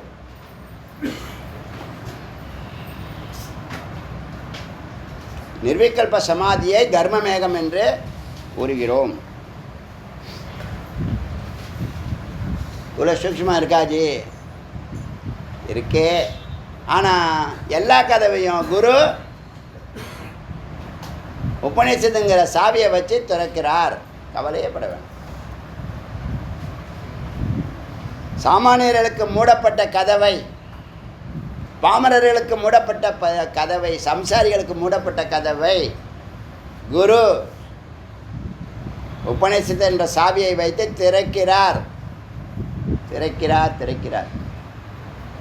சாமானியர்களுக்கு மூடப்பட்ட கதவை குரு திறக்கிறார் சாஸ்திர சாவி கொண்டு. அங்கு சாமானியனும் பிரம்மஸ்வரூபமாகிறான், சாமானியனும் புனிதனாகிறான். ஆனந்தமா இல்லை? சாந்தி பாடம். ஓம் சொல்லுங்க பார்க்கலாம். பூர்ணமத பூர்ணமிதம் பூர்ணாத் பூர்ணம் உதச்சதே பூர்ணஸ்ய பூர்ணமாதாய பூர்ணமேவ அவசியத்தை. பூரணத்திலிருந்து பூரணம் வந்தது, பிரம்மத்திலிருந்து சம்சாரம் வந்தது. பூர்ணத்திலிருந்து பூர்ணம் வந்தது. பூர்ணத்தை சம்சாரத்தை பூர்ணத்திலிருந்து பிரம்மத்திலிருந்து கழித்தால் எஞ்சி இருப்பது பூர்ணமான பிரம்மமே. இப்போ ஏற்றி வைக்கிறது இறக்கி உடம்பு தான் ஏற்றி வைக்கிறோம், உடம்பு தான் நீக்கிறோம். 3 உடம்பு 96 தத்துவங்களை ஏற்றி வைக்கிறோம் அந்த பரம்பொருளோடு. அப்புறமா இதெல்லாம் நான் இல்லை, நான் வந்து மேலே இருக்கவன். புனிதங்கிற வார்த்தை அடிக்கடி சொல்லக்கூடாது போல். அவ்வளோ மகத்தான வார்த்தையாக இருக்குது. ரொம்ப உயர்வான வார்த்தையாக பார்க்குறேன். ஒரு 2-3 நாளைக்கு அந்த ஒரு முறை திருவண்ணாமலை ராம்சுரத்குமார் ஆசிரமம் போகிறதுக்கு முன்னாடி இங்கே பேசிகிட்டு இருந்தோம் கிளாஸில். அங்கே போய் இளங்கோ தான் காமிச்சார். ஜி பாருங்க ஜி, நம்ம 2 நாளைக்கு முன்னாடி அங்கே பேசினோம். அந்த புனிதங்கிற வார்த்தையை ராம் சூரத்குமார் ஜி எழுதிட்டுருக்காங்க. பார்த்தா கொஞ்சம் லைட்டாக ஸ்ட்ரைக் ஆச்சு, ஆனால் உபதேசமாக ஆகலை. இப்போ நேற்று உபதேசம் ஆகிடுது, இன்றைக்கி உபதேசம். 2 வார்த்தை. இது ஒன்று, பரவகார்த்தங்கிற இந்த புனிதங்கிற ஒரு வார்த்தை ஒன்று. இந்த பாரசமணி மாரசமணி வந்து நாம் வந்து சிஷ்யர்களை உருவாக்கலை, குருவை உருவாக்குகிறோம். 1 கோடி சப்ஸ்கிரைபர் அல்ல, 1 கோடி சிஷ்யர்கள். அந்த 1 கோடியும் என்னவா மாறுறாங்க? அவங்க வந்து அவங்க குருவாக மாறுறாங்களா? அங்கே அவங்களெல்லாம் புனிதமாக ஆகிறார்கள். அப்புறம் வேறு என்ன விஷயம்? அவன் சொல்லிக் கொடுக்க ஆரம்பித்தா அங்கே புனிதம் தானே நிற்குது, எங்கே நிற்கிறது? ஊருக்கே வாழ்ந்து உயர்ந்தவன் புனிதன். இந்த வார்த்தைக்கெல்லாம் அர்த்தம் கொடுங்க. நீங்களாவது அர்த்தம் கொடுங்க. நீங்களாம் முருக பக்தர்கள், உங்களுக்கு ஒன்றும் குறைய போகிறதில்ல. நீங்களாம் எடுத்து சொல்லிக் கொடுங்க. அடியான் எப்படி சொல்லிக் கொடுக்குறனோ அதே மாதிரி சொல்லிக் கொடுங்க. எதையும் எதிர்பார்க்காதீங்க. முமுட்சு இருக்கா அவன்கிட்ட சொல்லிக் கொடுங்க. காசு பணம் ஜாதி மதம் ஆண் பெண் ஏழை பணக்காரன் பார்க்காதீங்க. எல்லாருக்கும் ஓப்பன் பண்ணுங்க, திறந்து விடுங்க கதவை. நாடு செழிக்கட்டும். இது தமிழ்நாடு ஒரு வேத கிராமமாக மாறட்டும். இந்த இந்தியாவுக்கு ஒரு அடிப்படை ஆதாரமாக இருக்கட்டும். இதெல்லாம் என்னுடைய கனவுகள், கற்பனைகள். நடக்கிறப்ப நடக்கட்டும். அதையும் சொல்லிட்டார். அது 2வது உபதேசம். இதுதான் 2வது உபதேசம். என்ன தெரியுமா? நீ என்ன முயற்சி பண்ணுறியோ அதுக்கு ஒரு இம்மி அளவு கூட சிரமப்படாத. பதிவு பண்ணுறேன் இதை. நீ எந்த சிரமமும் படாது. நீ எப்போதும் போல இரு, யதார்த்தமாக இரு. இன்னைக்கு 2 வாக்கியம். 1 புனிதன்கிற வாக்கியமும், 2வது எந்த சிரமமும் படாமல் செயல்படு. யாருக்கு கிடைக்கும்? எல்லாம் வேலை செய்ய, அதை செய் இதை செய்ய தானே எல்லோரும் உபதேசம் பண்ணுவாங்க. ஒன்றும் செய்ய தேவையில்ல. பயணம் செய். எப்பவுமே நான் திருவண்ணாமலை கிரிவலம் போயிட்டு வந்தாலே 2 நாளைக்கு 3 நாளைக்கு ஒரு மார்க்கமாக இருப்பேன். நான் எல்லோரும் இருப்பீங்க, நான் கொஞ்சம் அதிகமாக இருப்பேன். கொஞ்சம் ஓவராக இருக்கும். கொஞ்சம் நல்லா அதை சாப்பிட்றது, ஃபுல்லாக அமிர்தத்தை பருகிட்டு வந்துடுறது அங்கே போயிட்டு. அதான் விஷயம். இப்போ இந்த சாந்தி பாடம் புரிஞ்சிருக்கும், பல முறை பேசியிருக்கேன், அதனால் லைட்டாக பேசியிருக்கேன். இன்னைக்கு மந்திரத்தை ஆரம்பிச்சிடலாம். அந்தः शरीरे निहितो गुहायाम् अज एको नित्यम् अस्य पृथ्वी शरीरं यः पृथ्वीम् अंतरे சஞ்சரன் எம் பிருத்திவீன வேத. அந்தக சரீரே, உன்னுடைய சரீரம் இருக்குது, அதுக்குள்ளே சரீரம் இருக்குது, அதுக்குள்ளே சரீரம் இருக்குது, 3 சரீரம் இருக்குது. அந்த சரீரத்தில் நிகித்தோ இருக்கக்கூடிய குகைக்குள்ள அஜம் பிறக்காத ஒன்று, பிறக்காத பிறவி எடுக்காத ஒன்று அஜம். அஜம் ஏகோ, ஏகோ ஒன்றே, பிறக்காத ஒன்றே. குகைக்குள்ள, உன்னுடைய ஹிருதய குகைக்குள்ள, ஹிருதய தாமரைக்குள்ள குகைக்குள்ள இருக்கக்கூடிய ஒன்று நித்திய அழியாத ஒன்று. எத்தனை வார்த்தை பாருங்க. அந்த கரணம் குகாயாம் நிகித்த ஒன்று, பிறப்பற்ற ஒன்று, அழியாதது. இந்த பிருத்திவிக்குள்ளேயும் சென்று பிருத்திவியை சரீரமாக கொண்டு, அந்த ஒன்று பிருத்திவியை தன்னுடைய சரீரமாக கொண்டுனா இது சென்டர் பாயிண்ட்டாக இருக்குது. இப்போ நம்ம உடம்புக்கு சென்டர் பாயிண்ட்டாக ஹிருதயத்தில் உயிர் இருக்குல்ல, அந்த உயிர் இந்த பூலோகத்துக்கு சென்டர் பாயிண்ட்டாக இருக்கு. சரீரம் ஜெக பிருத்திவியும் அந்தரே, பூமிக்குள்ள சஞ்சரன் இயங்கிக் கொண்டிருக்கிறது. யார் என்னை இயக்குகிறானோ, யாரால் நான் இயக்குகிறேனோ அவரை நான் அறியவில்லை அப்படின்னு பூமியே சொல்லுதான். வலது புரியுதா? அப்போ நான் பேசுகிறேன், யாரால் பேசுகிறேன், யார் என்னை இயக்குறாங்க, ரெண்டுமே தெரியல. ரொம்ப அழகாக இருக்குது. முதல் மந்திரமே, முதல் வாக்கியமே ரொம்ப ரொம்ப அழகாக இருக்குது. அந்தக சரீரே நிகித்தோ குகாயாம் அஜம் ஏகோ நித்தியம் அஸ்ய பிருத்திவி சரீரம். அப்படிப்பட்ட அழியாத ஒரு பொருள் பிருத்திவியை சரீரமாக கொண்டு பிருத்திவி அந்தரே, பிருத்திக்குள்ள சஞ்சரன் இயங்கிக் கொண்டிருக்கக்கூடிய எம் பிருத்திவினா வேத. அவரை எவரை அறியவில்லையோ, பூமி அறியவில்லையோ.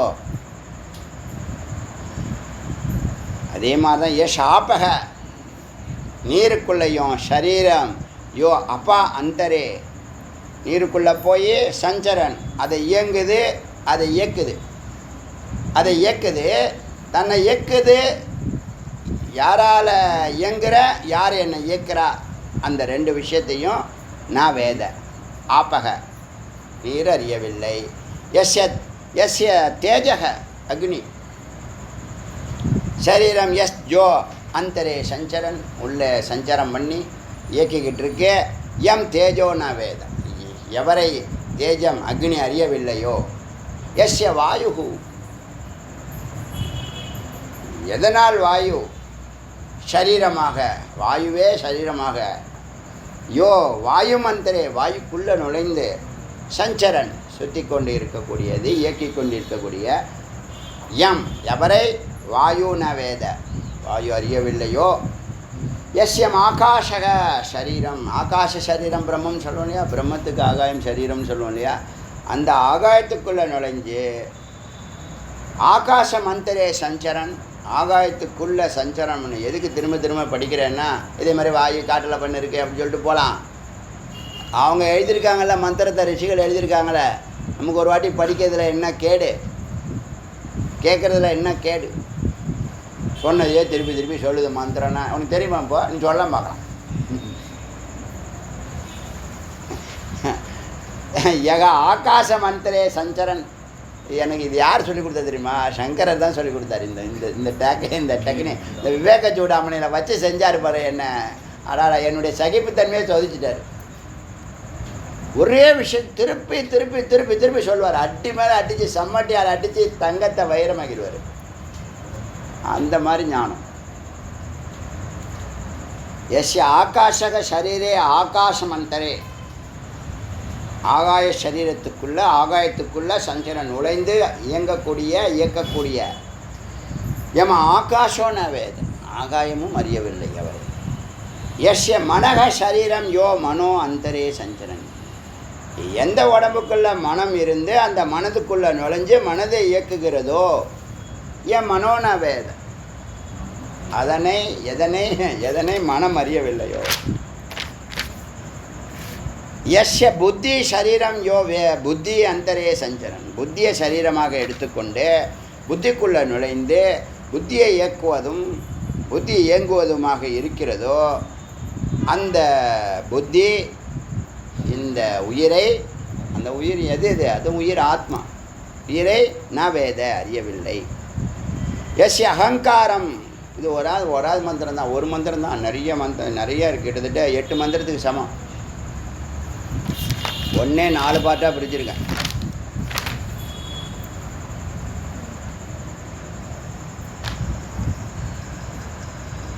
இது புத்தி மந்தரே சஞ்சரன் புத்திர் நான் வேத, புத்தி அறியலையான். புத்திக்குள்ளே இருந்து புத்தியை இயக்கிக்கிட்டு இருக்கு, ஆனால் புத்திக்கு அது தெரியல.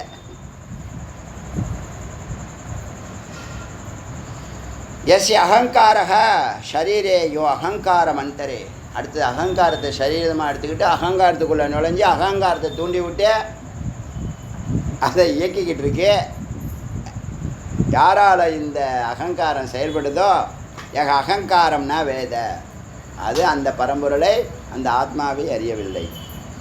எஸ்ய சித்தம் சரீரே, சித்தத்தை சரீரமாக கொண்டு எஸ்ய சித்தம் அந்தரே சஞ்சரன், சித்தத்துக்குள்ளே நுழைந்து செயல்படுதோ, சித்தத்தை இயக்குகிறதோ, சித்தம் இயங்குகிறதோ சித்தம்னா வேத, சித்தம் அதனை அறியவில்லை. எஸ்ய அவ்யக்தம் சரீரே, அவ்யக்தம்னா இருட்டு, காரண சரீரத்துக்குள்ளே நுழைஞ்சு காரணம் இருக்குது, அதுக்குள்ளே நிறையா சித்தம் இருக்குது, காரண சரீரத்துக்குள்ளே சித்தம் இருக்குது, அதுலேருந்து எண்ணங்கள் வரப்போகுது, எல்லாம் அவ்யக்தமாக இருக்குது, வெளிப்படாமல் இருக்குது. பூமிக்கு கீழே விதை இருக்கிறது வெளிப்படாமல் இருக்குது, மழை பெஞ்சால் குறுத்து விடும். அதுபோல் அவ்யக்தமாக இருக்கிற இருட்டுக்குள்ளே எஸ் அவ்யக்தம் சரீரே யோ அவ்யக்தம் அந்தரே, அவ்யக்தத்துக்குள்ளே புகுந்து காரண சரீரத்தில் ஈசன் இருக்கிறாரு. காரண சரீரத்தை விட்டார்னா அவர் எங்கே போவார்? ஸ்வரூபத்துக்கு போயிடுவார், பிரம்மஸ்வரூபம், பியூர் கான்சியஸ், சுத்தமான ஞானம், சுத்தமான அறிவு. அவ்யக்தம் அந்தரே சஞ்சரன் எம் அவ்யக்தம்னா வேத, அந்த இருள் அந்த பரம்பொருளை அறியவில்லை. அந்த மாயா சொல்லலாம், பிரகிருதி சொல்லலாம், பீஜம்னு சொல்லலாம், அவ்யக்தம்னு சொல்லலாம். ஏன்னா நிறைய வார்த்தைகள் பயன்படுத்தும் வேதம், நிறைய பயன்படுத்தும். அதையே நாங்கள் எங்கே உங்களுக்கு எக்ஸ்பிளைன் பண்ணியிருக்கேன், சந்தேகம் இருந்தாலும் நீங்கள் கேட்கலாம். யஸ்ய அக்ஷரம் ஷரீரம் யோ அக்ஷரம் அந்தரே சஞ்சரன், அக்ஷரம் உள்ளே இருக்கே, அக்ஷரம் யார்? ஓங்காரம். ஓங்காரத்துக்குள்ளே இருந்து ஓங்காரத்தை இயக்குகிறது, ஓங்காரம் இயங்குகிறது. ஆனால் ஓங்காரம் அந்த பரம்பொருளை அறியவில்லை.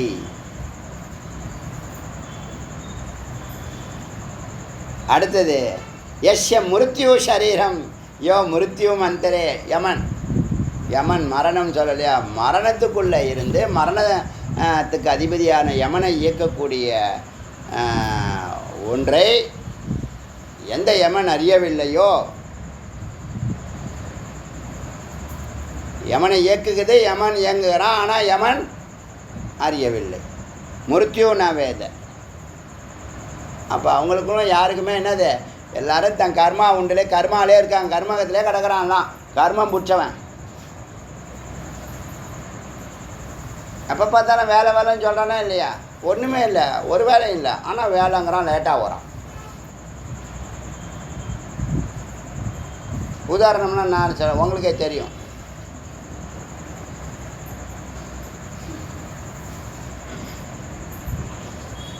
மூர்த்தி சொல்லியாச்சா? அடுத்து எத்தனை பேர் சொல்லி தெரியுமா இது வரைக்கும்? 11 பேர் சொல்லியிருக்கு இது வரைக்கும். ச ஏவ சர்வபூதானந்தராத்மா. என்ன வருத்தமாக இருக்குமா இருக்காதா பரம்பொருளுக்கு? ஏன்னா நான் தான் உங்களையெல்லாம் இயக்குறேன், என்னை பற்றி ஒரு வார்த்தை சொல்ல மாட்டேங்கிறீங்களே அப்படின்னு நினைக்கவே நினைக்காதா? ச ஏவ சர்வபூதா, அதுவே எல்லா பூத்தங்களை எல்லா ஜீவராசிகளுக்குள்ளேயும் அந்தராத்மா. அபகத் பாபாத்மா, அந்த பாவத்தை நீக்கினால் பாவத்தை நீக்கக்கூடிய திவ்ய தேவ ஏகோ, தேவம் இறை ஒருவன், ஏகோ நாராயணக, நாராயண பெருமாள். சகுனத்தை கொண்டு வந்தால் கொஞ்சம் குழப்பம்லாம் வரும், பரவாயில்ல, இருக்கிற மந்திரத்தை சொல்லிவிடுவோம். நாராயணக. ஏன்னா சுவாமிக்கு நாமன் ரூபம் கிடையாது வேதாந்தம். நம்ம எதுக்கு வச்சுருக்கோம்? அட்மின் இவங்கெல்லாம் இருக்காங்க, இவ்வளோ பேர் வேலை செய்கிறாங்கன்னு புரிஞ்சுக்கிறதுக்காக வச்சுருக்கோம். அதில் நான் பெரியவன் நீ பெரியவனு கச்சேரி ஆரம்பிச்சிடுறானுங்க இவனுங்க. மெய்ப்பொருளை விட்டாச்சு, எல்லாம் ஒரு ஒரு ஐடென்டிஃபிகேஷன், ஒரு குறியீடு தானே. அவங்கவுங்க வேலையை அவங்கவுங்க பார்க்கணும். எல்லாருக்கும் வேலை இருக்குது, எல்லாரும் வேலையை பார்க்கணும். ஆனால் இந்த சிஷ்யர்களோ இல்லாட்டா அந்த பக்தர்களோ என்ன பண்ணுவாங்க?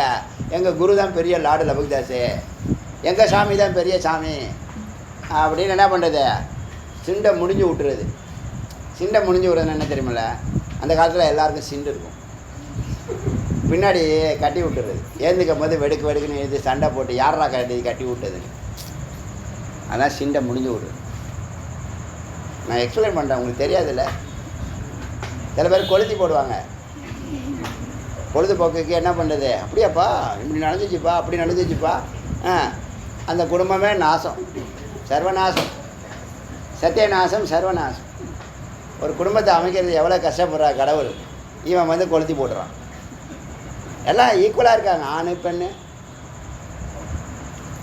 கர்மம் கர்மம்.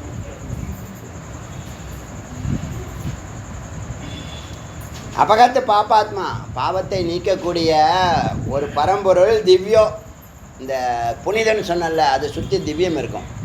ஈசனை சுற்றி இருட்டு இருக்குல்ல, அதுபோல அந்த புனிதனில் பிரம்மத்தை சுற்றி திவ்யம் இருக்கும், ஒரு வசீகரம் இருக்கும், ஒளிவட்டம் சொல்கிறாங்க. அதில் இந்த ஒளிவட்டத்திலே இந்த வீரியந்தான் வர்ச்சஸு ரேத்தஸு மேதஸு ஓஜஸு தேஜஸாக இருக்குதுன்னு சொன்னல, அதுக்கு வந்து புத்திக்கு ஒரு வெளிச்சம் உண்டாம். இந்திரிய புலன்கள் ஒழுக்கமாக இருக்கீங்கன்னா அதுக்கு ஒரு வெளிச்சம் உண்டாம். அப்படி தான் அந்த தேஜஸ் வருதான். ஒவ்வொரு படிக்கட்டுக்கும் ஒவ்வொரு வெளிச்சத்தை கொடுக்குதான், அது ஒவ்வொரு லைட்டை கொடுக்குதான். அது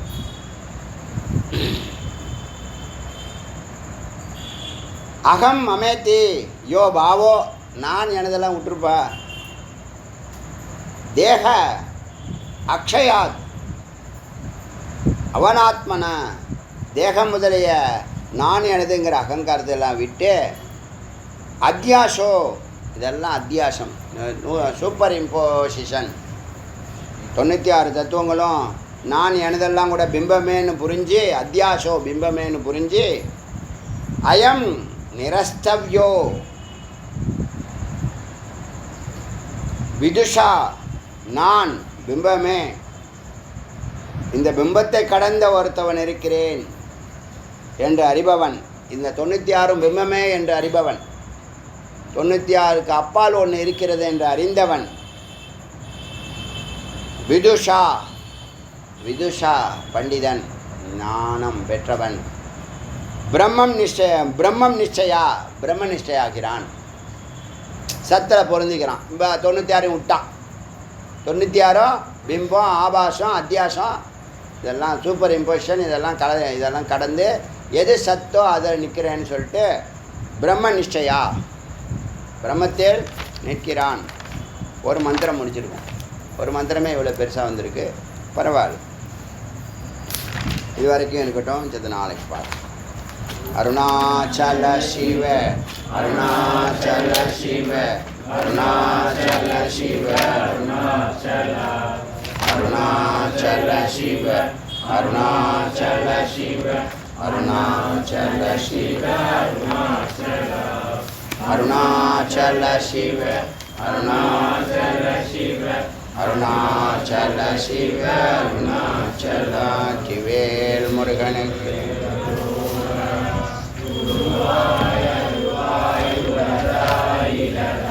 மறுவாய் மலராய் மணியாய் ஒளியாய் கருவாய் உயிராய் கதியாய் விதியாய் குருவாய்